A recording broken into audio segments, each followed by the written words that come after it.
कुछ समय पहले की बात है। एक छोटे से गांव में एक किसान रहता था जिसका नाम मोहन था। मोहन गरीब था लेकिन दिल का साफ और बहुत मेहनती था। उसने अपना पूरा जीवन ईमानदारी से मेहनत करके बिताया। वह गांव में सबसे शांत और सादा जीवन बिताने वाला व्यक्ति था। मोहन की सबसे खास बात ये थी कि वह बहुत कम बोलता था और अधिकांश समय चुप ही रहता था। गांव के लोग अक्सर उसकी इस आदत को लेकर उसका मजाक उड़ाते थे। लोग कहते, अरे मोहन तो बोलना ही नहीं जानता, शायद इसे अपनी बात कहनी ही नहीं आती। मोहन इन बातों को सुनकर मुस्कुराता और बिना कोई जवाब दिए अपने काम में लग जाता। उसकी चुप्पी ही उसकी सबसे बड़ी ताकत थी, लेकिन यह बात कोई नहीं समझ पाता था। लोग उसकी शांति को उसकी कमजोरी समझते थे और हमेशा उसे कमतर आंकते थे। एक दिन गांव में एक बड़ा विवाद हुआ। गांव के दो बड़े घरानों के बीच किसी जमीन को लेकर झगड़ा हो गया। दोनों परिवारों के लोग एक दूसरे के खिलाफ हो गए और गांव का माहौल तनावपूर्ण हो गया। सभी गांव वाले परेशान थे क्योंकि यह झगड़ा बढ़ते बढ़े हिंसात्मक स्थिति में पहुंच चुका था। दोनों पक्ष एक दूसरे को नीचा दिखाने और नुकसान पहुंचाने के लिए हर संभव कोशिश कर रहे थे।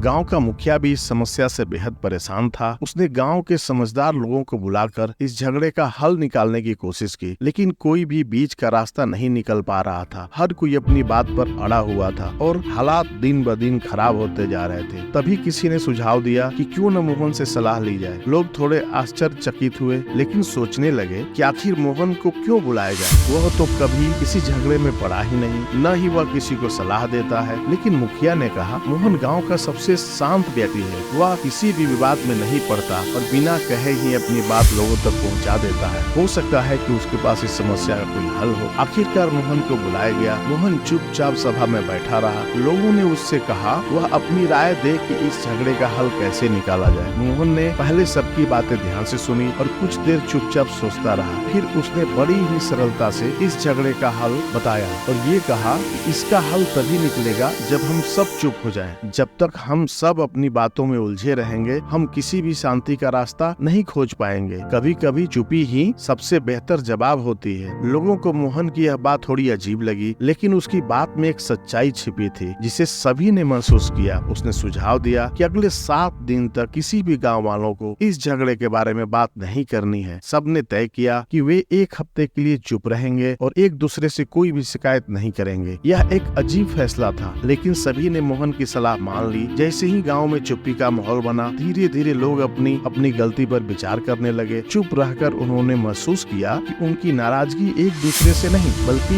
उनकी खुद की सोच से है। वे बिना सोचे समझे एक दूसरे के खिलाफ हो गए थे। धीरे धीरे गांव में शांति वापस आने लगी। दोनों परिवारों ने अपनी अपनी गलतियां मानी और झगड़ा सुलझ गया। यह सब देखकर गांव के लोग मोहन की इस अद्भुत ताकत को समझने लगे। उन्होंने देखा कि चुप्पी भी एक ताकत होती है जो हमें खुद से जोड़ती है और हमारी सोच को साफ रखती है। मोहन की इस चुप्पी ने न केवल गांव को बचाया बल्कि लोगों को सिखाया कि कभी कभी चुप रहकर भी हम बड़ी समस्याओं का हल कर सकते हैं। तो दोस्तों, ये कहानी इतना ही था। इस कहानी से हमें यही सीख मिलती है कि चुप रहना कायरता नहीं बल्कि एक ऐसी ताकत है जो हर किसी के पास नहीं होती। धन्यवाद।